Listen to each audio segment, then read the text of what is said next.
가상화폐 테라와 루나 폭락 사태의 핵심 인물인 권도형을 미국으로 송환하느냐, 한국으로 송환하느냐가 아직도 결정이 나지 않고 있는데, 이 권도형이가 몬테네그로에서 건거되기 전 이웃 국가인 세르비아의 한 고급 단지에 원화로 약 29억짜리 복층형 건물 한 채를 구해서 수개월간 그곳에 은신 생활을 했다고 합니다. 돈이 있었기에 그렇게 호화로운 집에 숨어서 도피 생활을 한 거겠지요. 자, 하지만 여러분 생각해 보면 그 호화로운 집에서 과연 그 마음이 편안했을까요? 과연 그들의 마음이나 정신까지 행복했을까요? 아마 그렇지 않았을 겁니다. 결국은 이렇게 체포되고 또 죗값 다 치르게 되는 것 보면 차라리 법 앞에서 제대로 심판받는 것이 훨씬 더 나은 선택이었다는 걸 우리도 알고 이제 자기도 깨달았을 겁니다. 예, 무서운 죄를 범하면 사람들은 속성상 숨고 도망가고 싶어 합니다. 그러나 이제는 세상의 법도 이렇게 끝까지 쫓아가서 사람을 찾아내고 그 잘못한 죄에 대한 대가 치르게 하는데 하나님이야 오죽하시겠습니까? 세상 어디에 하나님 앞에 자기를 숨길 때가 있겠습니까? 오늘 이사야 64장 말씀을 보면은 이사야 선지자가 하나님의 강림을 촉구하며 기도하고 있습니다. 물론 지금 하나님 강림하시면 공의의 하나님이 심판하시고 그 대가를 치르게 하실 겁니다. 그러나 잘못한 것은 잘못한 대가를 치르고 그리고 그 이후에 하나님의 은혜와 긍휼을 구하는 편이 훨씬 더 낫기 때문에 오늘 이사야는 하나님의 강림을, 하나님의 임재를 간절히 기도하는 겁니다. 1절, 2절 보시겠습니다. 원하건대 주는 하늘을 가르고 강림하시고 주 앞에서 산들이 진동하기를 불이 숲을 사르며 불이 물을 끓임 같게 하사 주의 원수들이 주의 이름을 알게 하시며 이방 나라들로 주 앞에서 떨게 하옵소서. 주께서 하늘을 가르시고 강림하시면 유다 백성들뿐만 아니라 이방 나라들도 떨 것입니다. 왜냐하면 하나님은 공의의 빛이시기 때문입니다. 어두운 골방에 한 줄기 햇빛이 들어오면은 방 안에 가득한 먼지를 드러낼 때가 있습니다. 빛이 먼지를 만들어낸 건 아닙니다. 다만 빛으로 인해 방 안에 보이지 않던 먼지가 드러나게 된 것입니다. 우리의 내면에, 우리의 삶 가운데 그리스도의 빛이, 말씀의 빛이 임하면 전에 보이질 않던 죄들이 드러납니다. 사람들 이것이 무섭습니다. 하나님의 무서운 심판이 이제 곧 임하실 것이기 때문입니다. 그래서 어둠 가운데 숨고 도망가려고 하고 빛 대신 하나님을 등지려고 하고 하나님 피해서 살려고 합니다. 하지만 그렇게 해서는 우리에게는 희망이 없습니다. 계속 어둠 속에 살면요, 모든 것이 부패하고 썩고 생명력을 잃어버리게 됩니다. 그 전에 우리 교회에서 간증하신 정일석 선교사님 사역하는 중국의 기주라는 곳에는 1년에 해가 뜨는 날이 며칠 되지 않는답니다. 그래서 그곳 사람들 마음만 되면 대부분 뼈에 이상이 생기고 관절염으로 다 고생한다고 합니다. 예, 빛이 없으면 우리의 뼈도 상합니다. 그래서 오늘 이사야는 차라리 빛 대신 하나님이 오셔서 강림하셔서 공의로 심판하시고 우리 죄를 드러내시고 우리가 하나님께 매맞을 것 맞고 심판당할 것 심판당하고 새롭게 출발하게 해달라, 그렇게 기도하고 있는 겁니다. 자, 그런데 그 하나님이 강림하시면 어떤 일이 일어납니까? 8절, 그러나 여호와여 이제 주는 우리 아버지시니이다. 우리는 진흙이요 주는 토기장이시니 우리는 다 주의 손으로 지으신 것이니이다. 우리는 진흙이고 주는 토기장이라고 말씀합니다.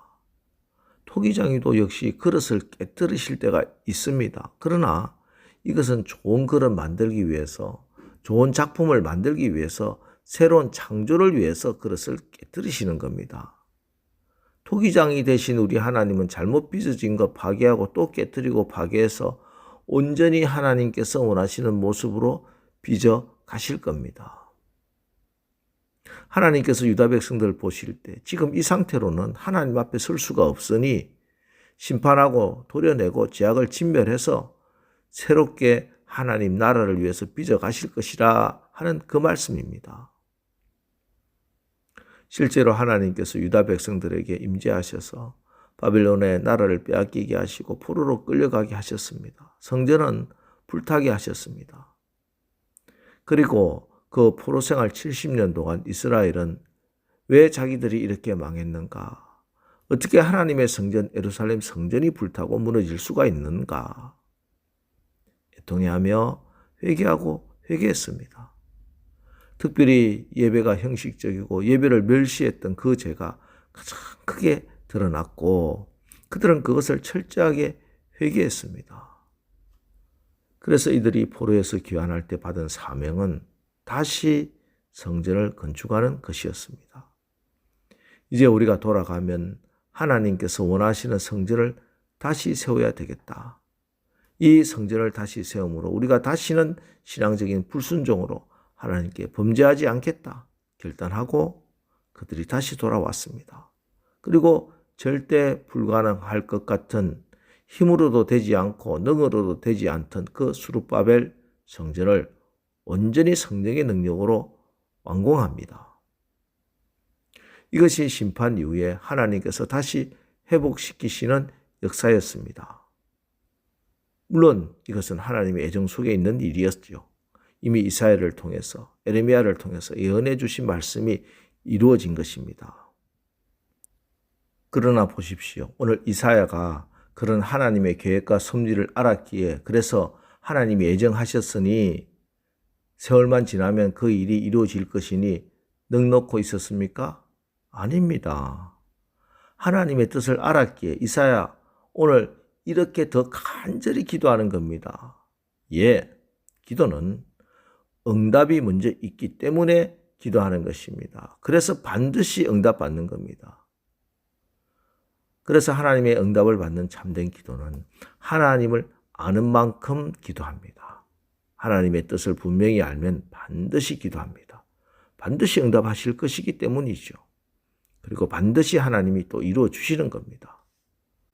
그래서 우리 하나님이 우리의 아버지시요 토기장이심을 분명히 알았기에 우리가 하나님의 백성임을 분명히 알았기에 이사야는 더 간절히 기도하고 있는 겁니다. 9절 여호와여 너무 분노하지 마시오며 죄악을 영원히 기억하지 마시옵소서. 고아오니 보시옵소서. 보시옵소서. 우리는 다 주의 백성이니이다. 우리가 오늘도 하나님 앞에 기도하기 위해서 이 새벽 주님 앞에 엎드립니다. 우리 하나님, 우리의 아버지십니다. 주님의 뜻대로 만드시고야만은 토기장이십니다.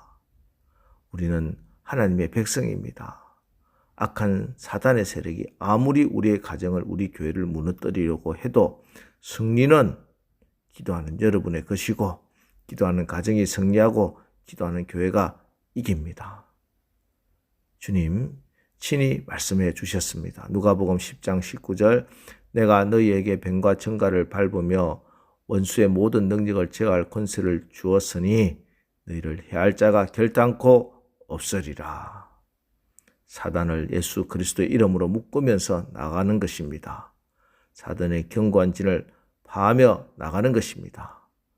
우리가 기도하면서 나갈 때 우리를 괴롭히고 방해하는 사단의 세력은 우리의 기도를 막고 우리의 기도를 방해할 겁니다. 이때 주저하거나 겁먹지 마시고 담대히 선포하며 나가십시오. 나사렛 예수 그리스도 이름으로 명하노니 사단의 모든 경관진들은 다 파쇄될지어다. 여러분 예수 이름으로 기도하십시오. 예수 이름으로 승리하십시오. 무너진 것, 잘못된 것 우리 하나님이 강림하시고 하나님의 한량없는 긍휼과 사랑으로 하나님의 백성된 여러분을 수렁에서 건지시고 우리의 앞길을 막고 서 있는 걸림돌 다 제거해 주시고 회복하실 것입니다. 기도하겠습니다. 하나님 저희를 회복하게 하시기 위해서 우리의 모든 죄와 허물을 낱낱이 드러내시니 감사합니다. 우리가 주님께 진심으로 회개하고 나가면 은혜와 긍휼이 풍성하신 하나님이 다 용서하시고 다 고치시고 회복시켜 주심을 믿습니다. 우리가 오늘 이 새벽에 기도하는 것은 우리의 기도를 들으시는 하나님이 전능하신 하나님이시요 우리의 아빠, 아버지 되기 때문입니다. 우리가 하나님의 백성이라는 그 사실에 근거해서 오늘도 기도하여 수렁에서 건짐을 받고 우리의 앞길을 막고 서 있는 걸림돌 제거되고 사단의 세력을 멸하는 하나님의 역사를 경험하고 간증하게 하옵소서. 예수님의 이름으로 기도합니다. 아멘. 자, 이제 오늘 말씀을 붙들고 주여 오늘도 우리가 우리를 회복하게 하시려는 하나님의 뜻을 분명히 알기에 믿음으로 기도합니다. 하나님이 고치시고 회복시켜 주옵소서. 오늘 말씀을 붙들고 우리 다 함께 기도하고 나가겠습니다. 우리 기도하겠습니다.